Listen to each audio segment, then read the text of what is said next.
స్వామి ఉన్నాడు అని చెప్పి చిన్నప్పటి నుంచి మనందరికీ తెలుసు కదా.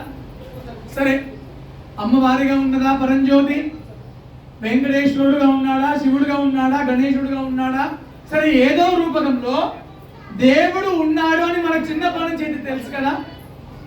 కష్టాలు పోయినాయా? ఒకటే ప్రశ్న. దేవుడు ఉన్నాడు అని మనకి మన నాన్నమ్మలు చెప్పిరి, మన అమ్మా నాన్నలు చెప్పిరి, ఇప్పుడు మనం కూడా మన పిల్లలకు చెప్తున్నాము. దేవుడు ఉన్నాడు అని తెలుసుకున్నాము, మంచిది, చాలా మంచిది.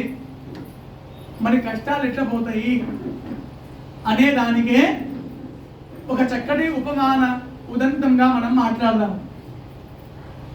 అమ్మా, గంగ ఉన్నదని నాకు తెలుసు. గంగా గంగా గంగా అని త్రివారము 3 సార్లు తలుచుకుంటే పాపరాశి ధ్వంసం అవుతుంది, స్పష్టమే. గంగను స్మరించిన స్పష్టమే. గంగను చేరడం మన ప్రయత్నం ఉండాలి కదా. అలాగే దేవుడు ఉన్నాడని తెలుసుకోవడమే జన్మ జన్మల ప్రయాస యొక్క సత్ఫలితము. దైవాన్ని చేరుకోవడము ఇంకో ప్రయత్నము.